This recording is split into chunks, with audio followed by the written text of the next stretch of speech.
How can government take in less money and spend more money than what it takes in? Well, I've lived my entire life watching this happen. And I've always thought that there would be a day of reckoning. I think the day of reckoning is here, that it's right now. I'm in the camp that believes we're on the verge of an imminent financial collapse unless we fix this. I was asked on national, and who's responsible? I was asked on national TV a week ago, do you support repeal of President Obama's health care plan? Yes, I support repeal of President Obama's health care plan. But I think Republicans would gain a lot of credibility in this argument if Republicans would offer up a repeal of the prescription health care benefit that they passed when they controlled both houses of Congress and ran up record deficits. At that time, that was the largest entitlement program that had ever been passed, and that was by Republicans. And that's not why I have been a Republican my whole life. That's not why I did that. So here we are right now. We're on the verge of an imminent financial collapse. And the only thing that government can do and should do, and there are many that have just tossed in the towel and say that it's not possible. And I'm here because I'm optimistic. I am optimistic. I think this country is optimistic. I'm optimistic that politicians might actually be able to fix this. And to fix this, they're going to have to balance the federal budget. So we're not talking about $39 billion in cuts this fiscal year, and we're not talking about $100 billion in fiscal cuts next year. And Rand Paul, I believe, has proposed a $500 billion reduction for next year. We're talking about a $1.6 trillion reduction to balance the federal budget, and I think we need to do it today. And if we're going to do it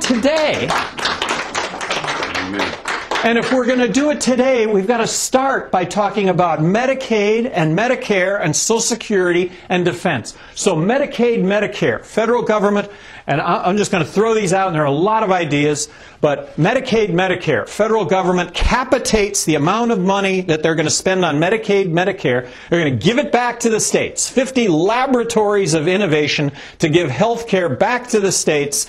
For those that are poor and those that are over 65, and maybe it isn't over 65, maybe that number changes. But give it back to the states. When it comes to Social Security is really it's a minor problem relative to Medicare. Medicare is going to engulf the entire federal budget here in a very short amount of time unless it's brought under control. But Social Security is a system that very simply needs to take in more money than what it pays out. So without raising taxes, raise the retirement age, and it's a combination of these and other things, but raise the retirement age, means testing, a slight reduction in benefit, and a reduction in the escalator built into Social Security as it moves forward. And it's amazing how much money that saves. We have a baby boomer bubble right now that we've got to get through. But we can get through this. We can get through it when it comes to Social Security. So Social Security is not cutting Social Security. Social Security is just reforming it so that it will be solvent to be able to take in more money than what it pays out. And then defense.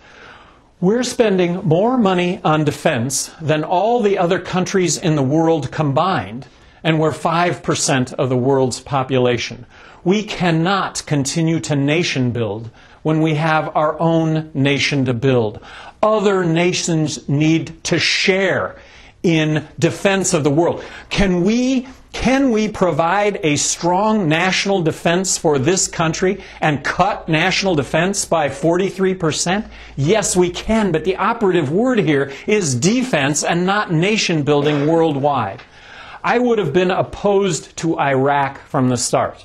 I said, we have the military surveillance capability to see Iraq roll out any weapons of mass destruction. If they do that, we can go in, we can surgically address that, militarily, surgically address that situation. I thought if we went into Iraq, we would find ourselves in a civil war to which there would be no end. Afghanistan, I thought initially was totally warranted, that was a military strike against Osama bin Laden and Al-Qaeda, and within 6 months we had effectively taken out Al-Qaeda out of Afghanistan. Within 6 months we did that. But that was 10 years ago. And I would argue that our national defense is not being threatened in Afghanistan, and that we need to be out of Afghanistan and Iraq tomorrow. And for the discussion and the debate that we might have about all the issues that would be all the problems associated with getting out of these countries tomorrow, we could have that discussion. It would all be valid, but we will have that same discussion 25 years from now, if that's when we decide to get out of Iraq and Afghanistan. All these vaunted infrastructure projects in Europe, trains, healthcare systems throughout Europe that we've heard about for decades. We have paid for that because they haven't had to pay for their own national defense. We need to spread this out, and we can do this. I am opposed to foreign aid of any kind. We're borrowing 43 cents out of every dollar, and we're going to give out foreign aid. But I think it's important to distinguish between foreign aid and military alliances. I think military alliances are key, and military alliances are key to this notion of actually us being able to spend 43% less on our own military by allying with other countries and, again, sharing that burden. I talked about free markets. I believe in free markets. I believe that we all benefit from the lower cost of goods and services. I think you either believe in free markets or you don't believe in free markets. I talked about free markets when it comes to education. Educational entrepreneurs. When this whole healthcare debate started, I have to tell you, here was an opportunity for the government to remove impediments for healthcare entrepreneurs that would want to enter into this, blow the lid off of supply. Healthcare entrepreneurs entering into the healthcare space to deliver better products, better services at lower prices. When this whole healthcare debate started, I had envisioned Gallbladders Are Us. I had envisioned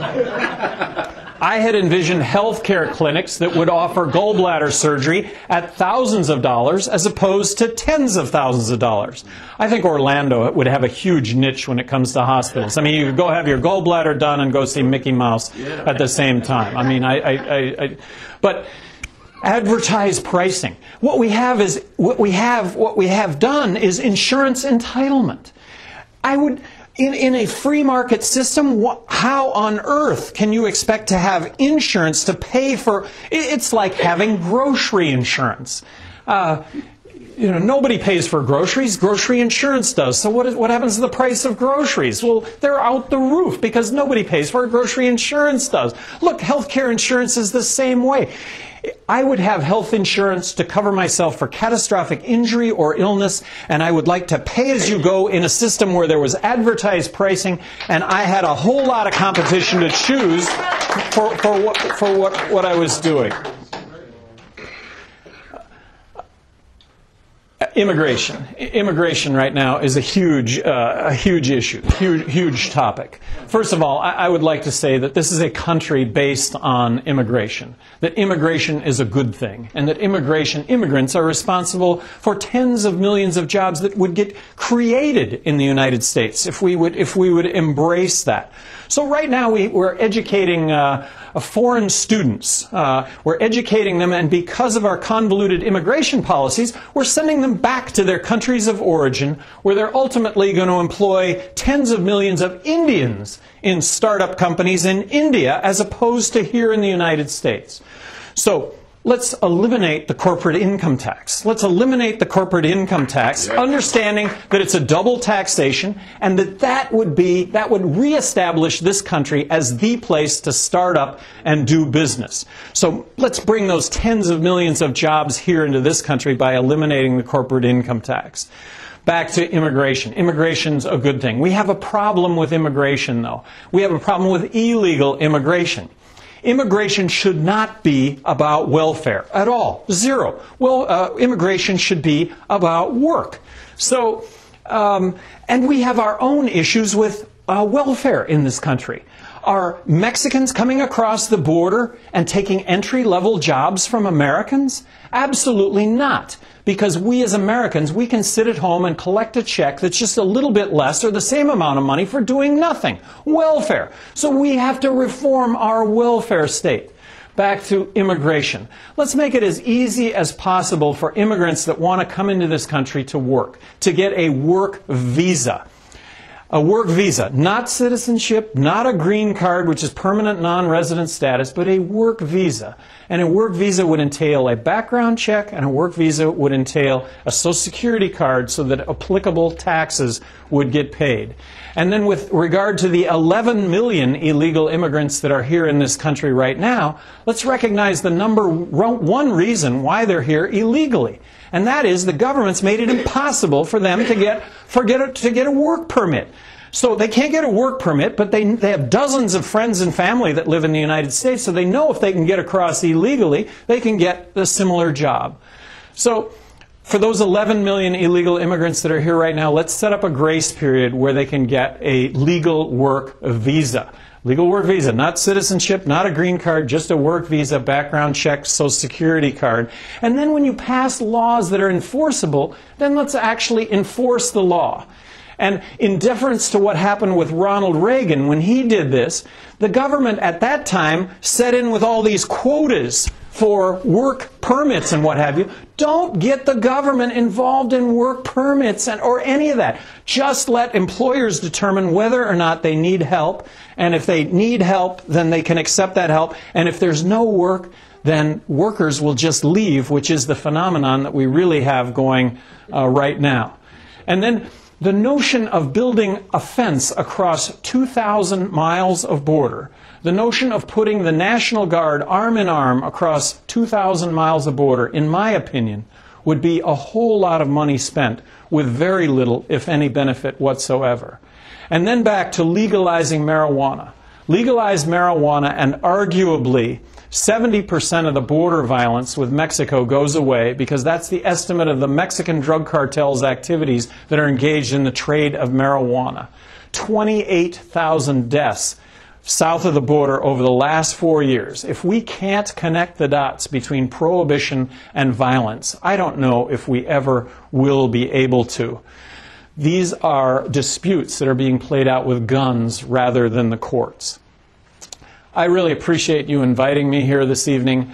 I wouldn't be here this evening if what I was saying was being said. And I think that it needs to be said. And right now, I'm under the belief that the Republican Party is the only party capable of fixing this. And I don't think there's any debate by anybody in this country that the Republican Party is the only party capable of doing this. So I'm trying to grow the Republican base, a base that will be in a position to actually fix all this. And back to the optimism. I'm optimistic. This is a country that's optimistic. Look, we can fix this. We can fix this, as opposed to a financial meltdown where we will be in for decades of what will be very, very, very painful existence. And that is the reality unless this gets fixed.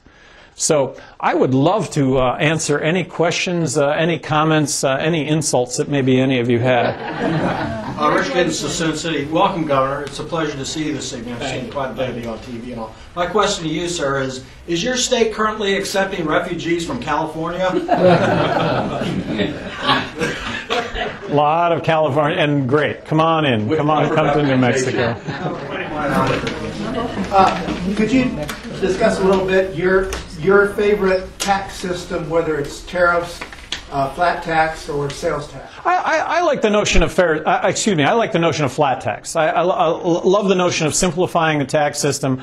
I like the notion of a fair tax also. I just think the fair tax might be end up being an added-on tax, and I would just beware right now about any tax reform of any kind as opposed to spending reduction. Spending reduction is something that we've never really engaged in, and we really need to cut spending by 45%. But flat tax, a 19% tax that Warren Buffett would pay 19% as opposed to 0, that'd be a great thing as far as I was concerned.